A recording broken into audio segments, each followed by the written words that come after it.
এক বোন পৃথিবী ছাড়ার আগে একটা চিরকুট লিখে গেছে। চিরকুটে লেখা ছিল, আমার স্বামীর মতো ছেলে প্রতিটা ঘরে জন্ম হোক, তবে এরকম স্বামী আর কোনো মেয়ের না হোক। একটা মেয়ে কতটা আফসোস নিয়ে, অভিযোগ নিয়ে এই কথাগুলো বলতে পারে তা ভাবনাহীন। আমি মা ভক্ত পুরুষদের খুবই ঘৃণা করি, কারণ তারা মেরুদণ্ডহীন কাপুরুষ। মাকে ভালোবাসবেন এটাই তো স্বাভাবিক, কিন্তু অতিরিক্ত মা ভক্তগিরি করতে যেয়ে নিজের স্ত্রীর সাথে যে দিনের পর দিন অন্যায় করতেছেন, এটা কি অস্বাভাবিক নয়? যে পুরুষ মায়ের কথা স্ত্রীকে ত্যাগ করতে পারে, অত্যাচার করতে পারে, আমি মনে করি সে কোনো পুরুষ না, সে আস্ত একটা কাপুরুষ। একটা কথা মনে রাখবেন, আপনার মা আপনাকে জন্ম দিয়েছে ঠিকই, তবে সারা জীবন আপনার মা আপনার সুখে দুঃখে পাশে থাকবে না। যেমনটা এখন আপনি আপনার নিজের ঘরেই দেখতে পাচ্ছেন, আপনার বাবার পাশে চিরসঙ্গী হিসাবে কিন্তু আপনার মাই থাকতেছে।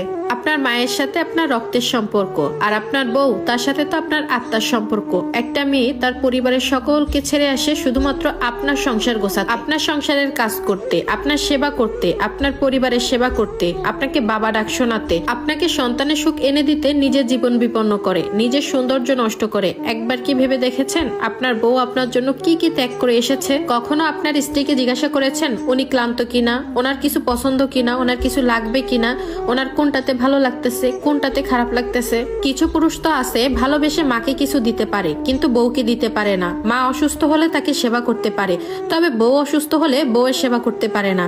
মায়ের হাত খরচের টাকা দিতে পারে, তবে বউয়ের হাত খরচের টাকা দিতে পারে না। মাকে সব দিতে পারেন, আর বউয়ের বেলায় সবকিছু শূন্য হয়ে যায়। বউকে মাসে একবার কোথাও ঘুরতে নিয়ে গিয়েছেন, সপ্তাহে একবার রেস্টুরেন্টে খেতে নিয়ে গিয়েছেন, বউকে দামি একটা শাড়ি কিনে দিয়েছেন, কি ব্যাপার এগুলা দেননি, তাই তো? এটাই স্বাভাবিক। কিন্তু এই সকল জিনিস যখন আপনার স্ত্রী মুখ ফুটে আপনার কাছে চাইবে, তখনই যত বাহানা, তখনই বউয়ের বেলায় শুধু হিসাব কষেন। তখনই বলবেন বাইরে তো ঘুরতে যাব, মায়ের কাছে একটু পারমিশন নিয়ে আসি। আর যদি মা একবার পারমিশন না দেয়, তাহলে আর বউকে নিয়ে যেতে পারবেন না। যে মেয়েটা আপনার পরিবার সংসার সামলাতে হিমশিম খায়, যে মেয়েটা পিরিয়ডের প্রচুর ব্যথাতেও আপনাদের সামনে নানান প্রকার খাবার এনে হাজির করে, সেই মেয়েটাকে কি কখনো জিজ্ঞাসা করেছেন আজকে তোমার শরীরটা কেমন, তোমার কি খারাপ লাগতেছে কিনা, তুমি কি রেস্ট করতে চাও কিনা? না, একদমই জিজ্ঞাসা করেননি। আর এটা করার কথাও না, কারণ আপনি পুরুষ। আপনি যদি বউকে এখন টেক কেয়ার করেন, তাহলে আপনার বাসার লোক কি বলবে? কখনো কি একসাথে বসে গল্প করেছেন? একই ঘরে একই বিছানায় থেকেও চাহিদা ছাড়া কি কখনো ঝাপটে ধরেছেন?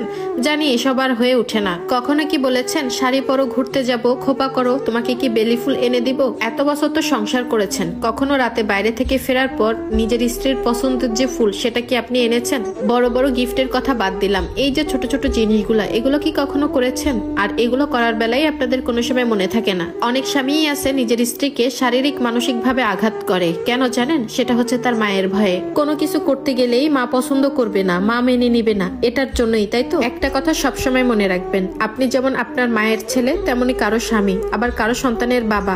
পুরুষ তো সেই যে সবার দায়িত্বটা বুঝে, কিন্তু অধিকাংশ পুরুষ তাদের স্ত্রীকে স্ত্রী বলে মনেই করে না। তার যে একটা চাওয়া পাওয়া থাকে, সেটার দিকে কোনো খেয়াল রাখে না। আপনার স্ত্রীকে স্ত্রীর মর্যাদা দিবেন, মাকে মায়ের ভালোবাসা দিবেন, একপাক্ষিক কখনোই কিছু করবেন না। নিজের মায়ের কথা শুনে কখনোই স্ত্রীকে জাজ করতে যাবেন না। আগে কোনটা সত্য কোনটা মিথ্যা এটা বুঝতে শিখুন। এক অভাগী আপুর কথা ছিল, আমি আমার স্বামীকে কখনো ক্ষমা করব না, কখনো না। বিয়ের আগে এত শান্তিতে ঘুমাতাম,